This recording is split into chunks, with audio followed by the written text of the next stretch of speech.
Hi everyone, I'm Ryan from the Powder Keg podcast. Today we'll be doing a little scheme breakdown on Jesse Minter's pressure paths. Over the last season, he started to get a little bit more creative with how he was trying to get pressure to the quarterback rather than relying on rushing forward, which we know is not his style from his tenure at Michigan and then into his start as the Chargers DC. So again, against the Raiders in week two, we saw a couple of pressure paths. One that we're going to look at today, and this is one that I've actually noticed he has done from his time at Michigan. So the first one we have is it was a second and seven early in the game. He decided to attack from this overload look, which he usually reserves for later downs. So overload is three defensive linemen for one side of the line. You usually get a mugged up linebacker in the weak side B gap, and then you get a weak side edge rusher on the side isolated. So on near here, you can see they're all lined up five on the line with one linebacker, which is Derwin James, in behind. And what you're going to see is a bit of play. You're going to see people drop off and people come in. And that's usually called a fire zone.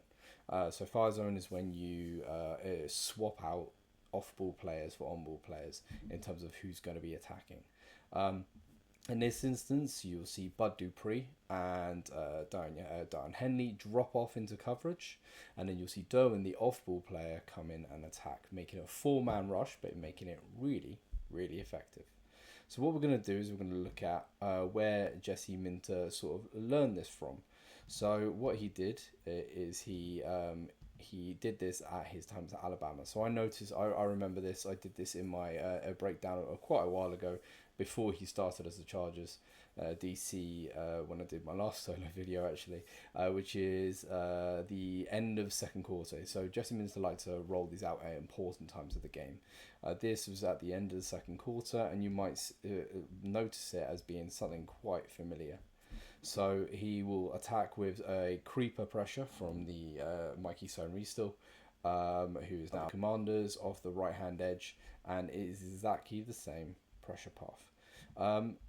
So the last example of it was that Minter did it in the same game, so the Raiders game. He did it as the last play to kill the game. So in this example, it's a lot more successful this time. So the other one created pressure. This one spills Gino out of the pocket with a stun he didn't see coming. So it's more of a straightforward pressure path, whereby it's the same concept: two people dropping off from one edge, completely empty other side of the edge, and the other side of the line. And they basically sweep across from right to left as we're looking at it, and they're all sort of straight rushing. But here comes Derwin off the edge again, puts pressure straight through the guard, and Gino has the flush. It's only taken some miracle play that he stands up to Thule's tackle attempt, and he still has to throw the ball away on 4th and 5 with the game on the line. So it's another outstanding play. So as I mentioned before, this formation is basically built out of this overload front. So you've got your three down linemen with their hand in a 5 point stance, and you've got two stand up edge rushers, types normally. So you've got your Bud Dupree and you've got Darren Henley, who's acting as a mugged up linebacker to engage the left guard here. Then you've got your three linemen. So you've got Khalil Mack, Shorehand, and Thule Tuipulotu. Not in his normal alignment. He's in 5 point stance in a one tech between the right guard and center. Now he's a key player here because it needs to take an athletic type to slice across the action, as we're going to see. However, it doesn't just mean that, okay, you see Thule in there, that it's going to be this play. Minter deployed him in this position many times across the game. In fact, this whole look here was constructed, this whole front, as Minter has his Mike McDonald inspired, Fruit Machine inspired philosophy of how you can get modularity to your pass rush plan based on your same look, just in different ways. So you've got the same look here, it could be many different pressure paths. And with this one, I called it a ghost slide fire zone. I can't find a name for it anywhere, so I'm calling it what I want. With this, you're going to get an action which is going to basically create a confusion by basically distraction and angles. So how they're going to do that? So the crux of it is that they are essentially emptying out entire side of the line. So everyone that's lined up on the left hand side here from the center out is going to bail out into coverage. They're going to rotate the coverage around behind it, and essentially you're going to have a fire zone. So you're still going to get 4 people rushing. It's just not the four people on the line. It's not even one person dropping off. It's two, and it's not even 2 people dropping off from either end. The Ravens do this quite a lot, but not in this pressure path that as I understand, I think it's Minter's only. So the way that this has been affected is that you're going to get your one tech, which is Thule, be an athlete. He's going to come firing across all the way across the line. He's going to try and engage the center, get across the center's face, get him looking towards you. Then you're looking for someone coming the other way, because that's what normally happens. And then he's going to also slam into the side of the left guard and try and drag him into the left tackle. And Thule does that with power, and you know he does. So it was pretty successful. Then on top of that, you're going to get Deshaun Hand, who's going to cross the face of the right guard, engage him, get him to turn towards, and again expect something else like a loop coming into his face. So 2 people crossing, then he slams into the side of the center. So that's a whole side being attacked in a pretty vicious manner. So they're going to think, okay, everything's going to be quick and in tight spaces around it, but that's not the case. The real attack is in this stunt on the outside. So Mac's going to engage the right tackle, get him to what is set wide and deep to protect his quarterback in his pocket here on this critical play, which is obviously a passing down.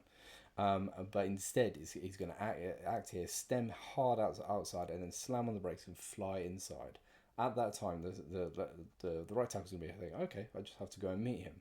No, because Derwin's coming and slamming him in the face because he's got a free run around, looping around Deshaun Hand's vacant area. He's going to slam into the right, go past the right guard who's facing the other way, slam into the tackle. He's 100 pounds heavier than them, and he sends him backwards, which creates a massive void for Mac to put a hard foot in the ground, hard left foot, and slam back into the inside for to get home in terms of hitting the quarterback. And it's a fantastic play, fantastic design, and it's something we're going to see more of, because this is week 2 against the Raiders. You don't deploy your best pass rush plans in there.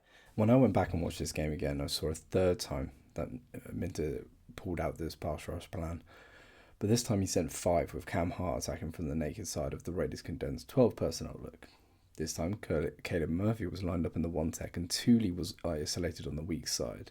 He's better in coverage, to be frank, so it keeps the offensive line guessing as to who the key read is if you swap those two around.